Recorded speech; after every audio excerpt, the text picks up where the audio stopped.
DMIT के फायदे क्या होते हैं? देखिए, डीएमआईटी के फायदों की अगर मैं बात की जाए तो डीएमआईटी का फायदा, सबसे बड़ी फायदा तो ये है कि कई लोग अपनी जिंदगी निकल जाते हैं, वो सोचते रहते हैं कि मैं क्या हूँ, मैं कौन हूँ, मैं किस लिए आया हूँ। ज़्यादातर जब आदमी डिप्रेशन में होता है ना, जब उसको समझ में नहीं आ रहा होता है कि मैं क्या करूँ क्या ना करूँ, मुझे क्या करना चाहिए, मुझे सब लोग डांटते रहते हैं, सब डिमोलाइज करते रहते हैं, या जब थोड़ा सा डाउन सिचुएशन में होता है, तब उसके दिमाग में सब क्वेश्चन आते हैं कि हु एम आई, मैं कौन हूँ। तो उस हु एम आई का सबसे बड़ा आंसर ये रिपोर्ट है। ये रिपोर्ट में वो सब चीज़ें लिखी होती हैं जिसमें मुझे पता होता है कि मैं कौन हूँ, किस लिए हूँ, मैं किस लिए आया हूँ। तो अब उस हु एम आई में डिस्कस करने के लिए हमने इसको कैटेगरी में डिवाइड किया गया। जैसे पहली कैटेगरी जो है जिसमें बात करूंगा आज, वो है स्टूडेंट्स के लिए।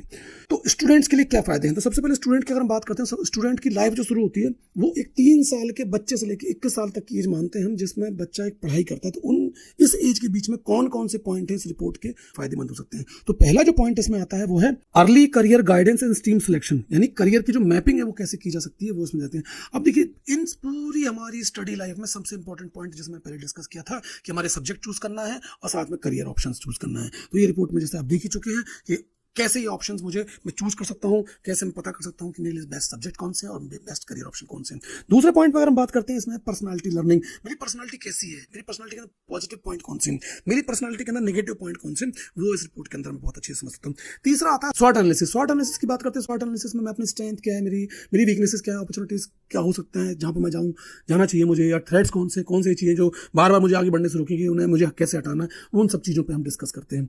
इसके बाद आता है एग्जाम की जो एक स्ट्रेस है उसे मुझे कैसे कम करना है। एग्जाम की स्ट्रेस कम करने के लिए जैसे मुझे पढ़ाई को कैसे मैनेज करना चाहिए।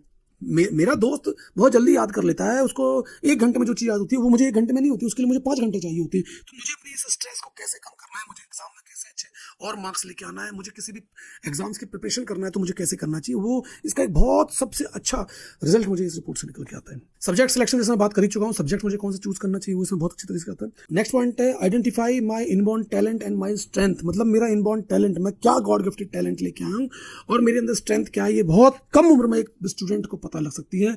Identify of area of improvement, ऐसे कौन से एरियाज है जिनमें मुझे इंप्रूवमेंट करना चाहिए, पता जाता है। उसके बाद नेक्स्ट है पर्सनलाइज एजुकेशनल टीचिंग स्ट्रेटजीज।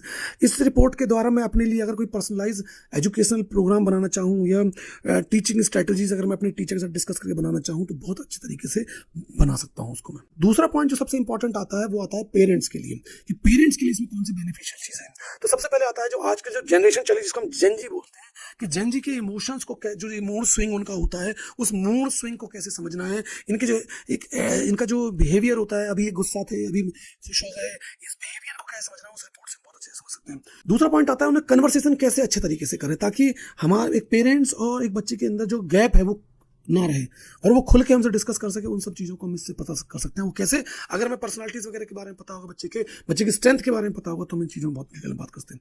तीसरा पॉइंट आता है मुझे हैबिट्स स्किल्स कौन सी है मेरे बच्चे के अंदर वो पता होना चाहिए एक पेरेंट के रूप में। अगर मुझे अपने बच्चे की हैबिट्स और स्किल्स के बारे में पता होगा तो मैं उसको उसमें सपोर्ट करूंगा और उससे ही उसकी स्ट्रेंथ और मुझे पता लगेगी और उससे उसका करियर ऑप्शन निकल के आ सकता है। इसके अलावा नेक्स्ट ऑप्शन है राइट करियर चूज करना।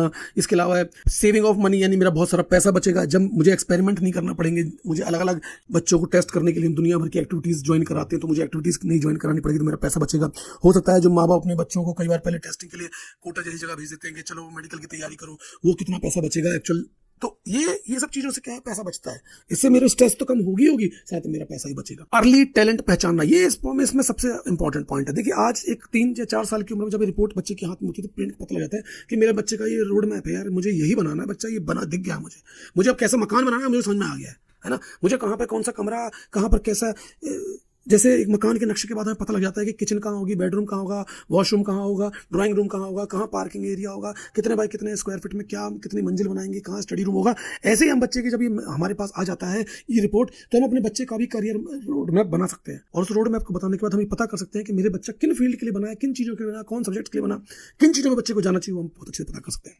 बच्चे को हम इस रिपोर्ट के आधार पर सपोर्ट कर सकते हैं। इसके अलावा understanding child inborn potential and talent, हम अपने बच्चे की लर्निंग स्टाइल को समझ सकते हैं कि मेरे बच्चे की लर्निंग स्टाइल क्या है, वो किस तरीके से कौन से तरीके से पढ़ना पसंद करता है और कौन सी लर्निंग स्टाइल से उसको पढ़ाना चाहिए ताकि 8 घंटे की पढ़ाई 2 घंटे में कवर कर सके, या किस तरह वो पढ़ाई करे ताकि वो यहाँ जो पढ़ ले वो एग्जाम हॉल में भी उसको याद रहे। और ऐसे कौन से मेथड है जिन मेथड को यूज करके मेरे बच्चे को अगर मैं पढ़ाऊंगा तो उसके करियर में, उसके एग्जाम्स में अच्छा रिजल्ट आएगा। उसके बाद ऐसे ही कुछ और पॉइंट जैसे कि देयर चाइल्ड, मतलब हम अब जान सकते हैं कि अपने बच्चे की एकेडमिक चॉइस और करियर पाथ के बारे में। इसके अगला पॉइंट हम आइडेंटिफाई कर सकते हैं पोटेंशियल चैलेंजेस क्या है बच्चे के लिए और कौन से एरियाज हैं जहाँ पर हमें को डेवलप कराना चाहिए। इसके अलावा बच्चे का नेचर क्या है, उसको नर्चर करने के लिए क्या करना चाहिए। अब बात आती है benefits of teachers, educational institute और स्कूल्स के लिए कौन कौन से होते हैं। तो उसमें होता है, जैसे पहला पॉइंट है बच्चों के परफॉर्मेंस को पहचानने के लिए बच्चों के परफॉर्मेंस को पर्सनलाइज कर सकते हैं हम इससे। आज के समय अगर हम बात करते हैं तो बच्चों के पढ़ने का या पढ़ाने का जो सिस्टम वो किस तरीके से है कि बच्चों के एडमिशन्स के बेस पर सेक्शंस बनाए जाते हैं और उनके हिसाब से पढ़ाई की जाती है, ना कि पर्टिकुलर कोई रीजन। जैसे कि मेरा यहाँ पर एक लॉजिक है, वही लॉजिक ये है कि अगर जो एडमिशन्स आपके पास आ रहे हैं उन बच्चों के हमें अगर लर्निंग स्टाइल के बारे में पता हो और उन लर्निंग स्टाइल के बारे में बताने के बाद उनके टीचर्स को बताया जाए और वही लर्निंग स्टाइल के टीचर जिसमें हमारे टीचर मास्टर हैं उन टीचर्स को अगर बच्चों को पढ़ने को दिया जाए तो रिजल्ट कैसा हो। एक कॉमन सवाल है, मैं हर बार हर जगह पूछता हूं कि आपने देखा होगा अक्सर कि एक क्लास में 30 बच्चे होते हैं, 30 बच्चों को सेम टीचर एक जैसी पढ़ाई करता है, पढ़ाता है, लेकिन उन 30 बच्चों के जो रिजल्ट की बात आती है तो 30 के 30 बच्चों में से 30 के 30 बच्चे एक जैसा रिजल्ट लेके नहीं आते। क्यों? कुछ बच्चे हैं जो बहुत अच्छी परसेंटेज के साथ में बहुत अच्छे मार्क्स लेके आते हैं, कुछ बच्चे ऐसे होते हैं जो फेल कहलाते हैं, कुछ बच्चे ऐसे कहलाते हैं जो मिडिल में रहते हैं, मेहनत करते हैं, उसके बावजूद भी रिजल्ट नहीं लाते। तो क्यों ऐसा होता है? तो ये मेहनत सब कोई करना चाहता है, लेकिन जब उसे समझ में नहीं आती तो वो छोड़ देता है। तो क्यों ऐसा होता है? तो उसका कारण ये है कि हर बच्चे का लर्निंग स्टाइल अलग अलग होता है।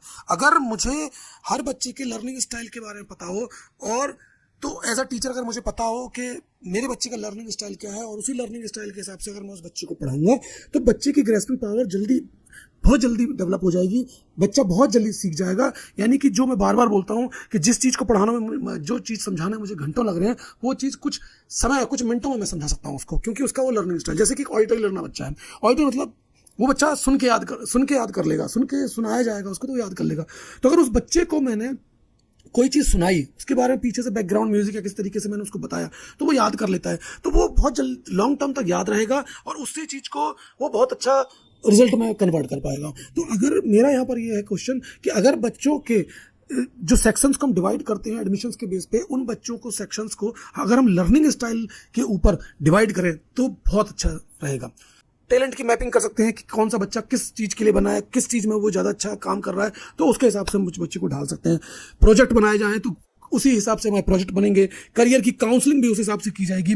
अगला पॉइंट जो हम इस रिपोर्ट से पता कर सकते हैं वो understanding individual student learning style. इसके अलावा identify student inborn talent and strength, understanding students potential learning challenges, और लास्ट जो पॉइंट है वो improving classroom management and study student engagement. ये वो पॉइंट है जिन सभी पॉइंटों को इस रिपोर्ट के द्वारा एक टीचर या एक स्कूल के मैनेजमेंट रूप में मुझे पता लग सकते हैं बच्चों का। इसके अलावा जो पॉइंट सबसे बड़ा निकल के आता है इस रिपोर्ट से, वो निकल के आता है, जैसे मैंने बता चुका हूँ आपको, बिजनेसमैन के लिए कि उसे किस व्यक्ति के साथ बिजनेस करना चाहिए और किस व्यक्ति के साथ बिजनेस नहीं करना है, वो इस रिपोर्ट से मुझे एक्सैक्ट पता लगता है। इसके अगला आता है choose the right life partner. मुझे एक सही, जैसे कि मैंने डिस्कस किया था, आज के समय में भी लोग अपनी कुंडली मिलवाते हैं और कितने लोग अपनी कुंडली मिलवाने के बाद एक सफल वैवाहिक जीवन जीते हैं वो आपको ही पता है और मुझे ही पता है। तो अगर हम उस कुंडली को मिलाएं, मैं कुंडली को मना नहीं करता हूं, कुंडली को मिलाएं। कुंडली ग्रह नक्षत्र बताती है, कुंडली ये बताती है कि कौन सा मेरा समय अच्छा है, कौन सा समय खराब है, लेकिन कुंडली किसी आदमी को किसी के साथ में कितना मैच करेगा ये बताती तो है, लेकिन वहां पर अगर इस रिपोर्ट के द्वारा मैच कराया जाएगा तो बहुत अच्छा रिजल्ट निकल के आ सकता है। अब हम बात करेंगे इस पॉइंट में कि ये जो ऑप्शन है, ये रिपोर्ट जो है क्यों बाकी चीजों से ज्यादा अच्छी है, कौन कौन से ऑप्शंस होते हैं और उन ऑप्शंस में क्यों सबसे बेस्ट है, उनके बारे में बात करेंगे। पहला आता है एस्ट्रोलॉजी वर्सेस हमारी डीएमआईटी रिपोर्ट। ज्योतिष और अगर डीएमआईटी की बात की जाए तो दोनों में जमीन आसमान का फर्क है। डीएमआईटी जो है वो हमारी शक्तियों के बारे में बताता है कि मैं कौन सी गॉड गिफ्टेड शक्तियां लेके आया हूं, और ज्योतिष जो है, कुंडली जो है, ज्योतिष कहते हैं जिसको, वो हमें एस्ट्रोलॉजी जो है वो ये बताती है कि इन शक्तियों का मुझे कहाँ पर किस समय उपयोग करने से ज़्यादा फायदा होगा और कौन से समय में ये मेरी शक्तियाँ जो है वो कम प्रभावशाली रहेंगी।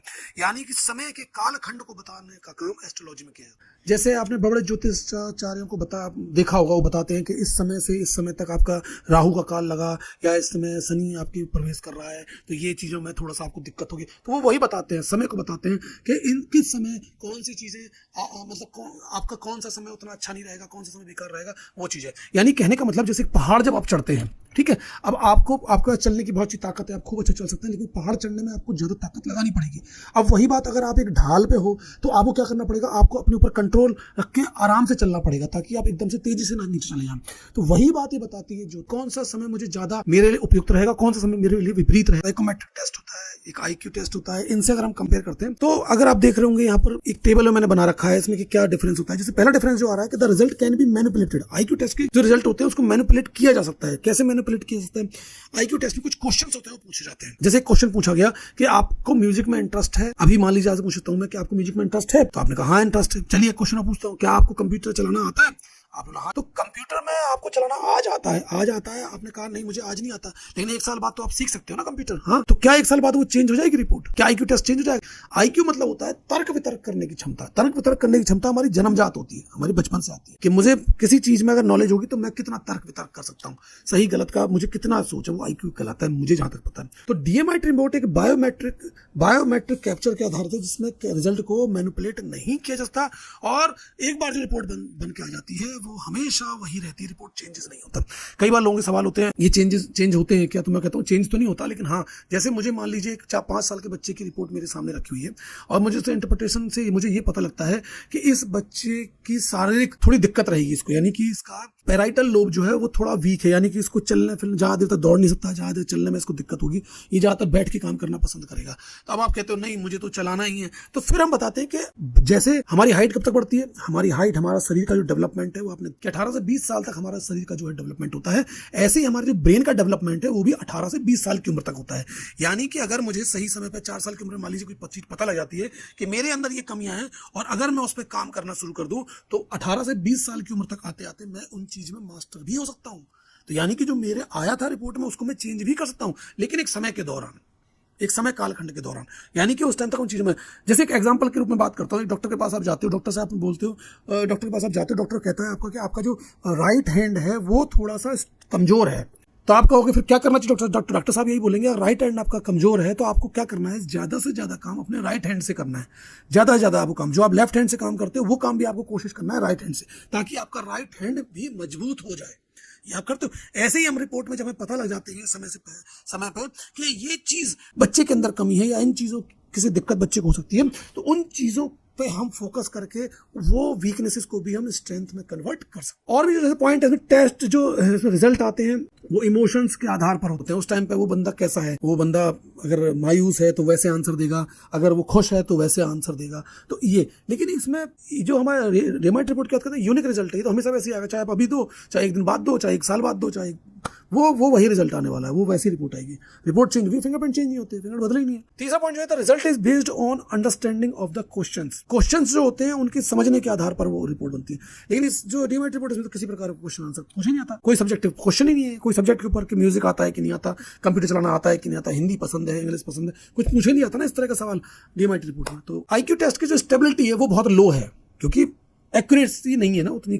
लेकिन DMIT की बात करते हैं हाईली स्टेबिलिटी है और a person is only required to do once in life time. उसको केवल एक बार इस रिपोर्ट को निकालने की जरूरत पड़ती है। एक बार रिपोर्ट निकलने के बाद वो रिपोर्ट हमेशा जैसी रहती है। उसका 5वां point, it analyse only the IQ and EQ of a person. ये सिर्फ IQ और EQ यानी इमोशंस वाली चीज और एक IQ इंटेलिजेंट क्वेश्चन को ही निकाल सकता है आपका, जो निकाला जाता है। लेकिन अगर हमारी DMIT रिपोर्ट की बात की जाए तो इसमें IQ यानी इंटेलिजेंट क्वेश्चन, मेरा EQ इमोशनल क्वेश्चन, और जो एबिलिटी होती है टफ सिचुएशंस में वो मेरी, और साथ में हमारा CQ यानी मैं क्रिएटिव कितना हूँ, क्रिएटिव क्वेश्चन ये भी निकल के आता है। यानी ये सारी चीजें मैं अपनी रिपोर्ट के द्वारा निकालता हूँ। इसका और सबसे बड़ा पॉइंट जो इस रिपोर्ट में साइकोलॉजिकल या IQ टेस्ट में निकल के आता है वो आपके मूड के आधार पर आता है निकल के, कि मेरा मूड जो कैसा है, मेरे इमोशंस कैसे हैं, कुछ बेहतर है।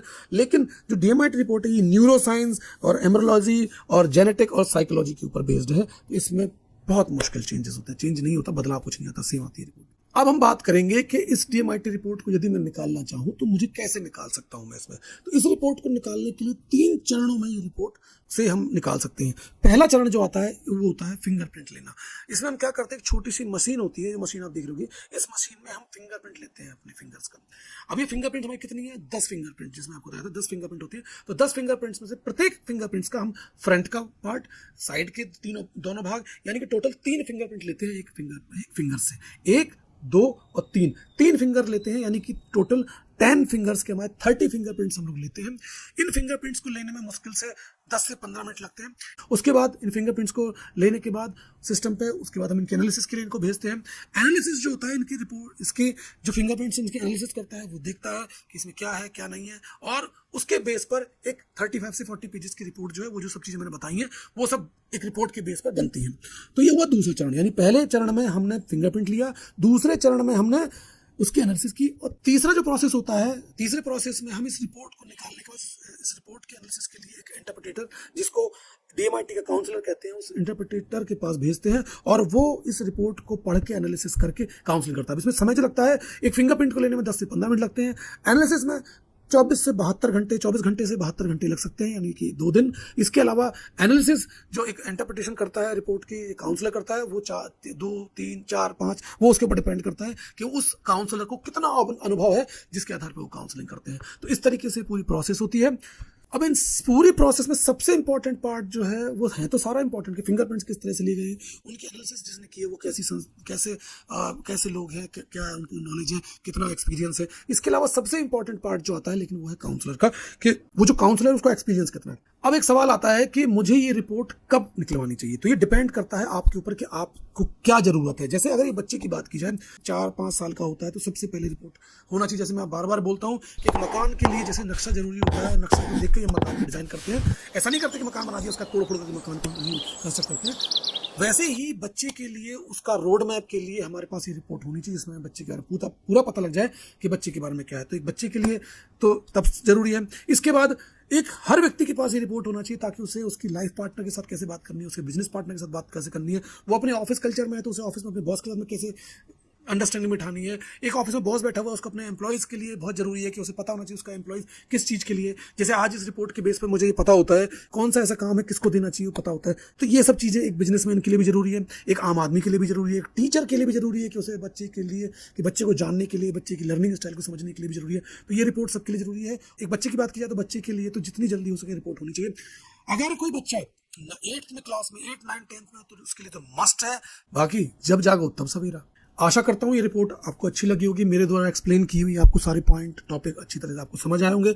अगर उसके बावजूद भी कोई टॉपिक या कोई पॉइंट ऐसा है जिसमें मैंने डिटेल में आपको जानकारी ना दी हो, वैसे बहुत सारे पॉइंट ऐसे हैं जिनके बारे में डिटेल मैंने नहीं बताया, क्योंकि वीडियो बहुत लंबा हो जाता है, ऑलरेडी लंबा हो चुका है। तो जिन पॉइंट्स या जिन टॉपिक्स के बारे में आप और डिटेल में जानकारी चाहते हैं, जिन टॉपिक्स के बारे में और ज़्यादा समझना चाहते हैं या डिटेल में और जानना चाहते हैं, तो वैसे तो मैं तो और लाता रहूँगा वीडियो, लेकिन आप प्लीज़ कमेंट करें, प्लीज मुझे बताएं कि वो कौन से टॉपिक हो सकते हैं, पॉइंट्स हो सकते हैं, ताकि मैं उन पॉइंट पर भी और डिटेल में डिस्कस करके वीडियो बना सकूं। इसके अलावा आप हमसे भी जुड़ सकते हैं डायरेक्ट। जुड़ने के लिए नीचे आपको मैंने एक फॉर्म दिया है, उस फॉर्म को आपको फिलअप करना है। उस फॉर्म को फिलअप करते ही साथ आपकी डिटेल हमारे पास आ जाएंगी, जिसमें पता लग जाएगा आप क्या करते हैं। उस हिसाब से हम आपको उस ग्रुप में डाल देंगे। एक व्हाट्सएप नंबर आ रहा होगा, एक टेलीग्राम ग्रुप भी दिया हुआ है। आप टेलीग्राम ग्रुप या व्हाट्सएप ग्रुप दोनों पर जुड़ सकते हैं। आपको सिर्फ मैसेज करना पड़ेगा कि आप हैं क्या, आप मतलब टीचर हैं, एक स्टूडेंट हैं, एक पेरेंट हैं, या एक एजुकेशनल इंस्टीट्यूट, आप क्या करते हैं, वर्किंग प्रोफेशनल है, एक बिजनेसमैन है, आप क्या हो। उस हिसाब से हम अपना एक ग्रुप बनाते हैं, जिस ग्रुप में हम आपको रखेंगे। अगर ये वीडियोस आपको वाकई बहुत अच्छा लगा हो, दिल से बहुत अच्छा लगा हो, तो प्लीज लाइक करें, शेयर करें,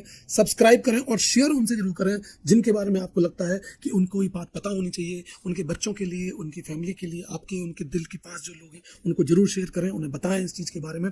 और आगे इसी तरह जुड़े रहने के लिए आपका बहुत बहुत धन्यवाद। अभी चंदेल, ओवर एंड आउट।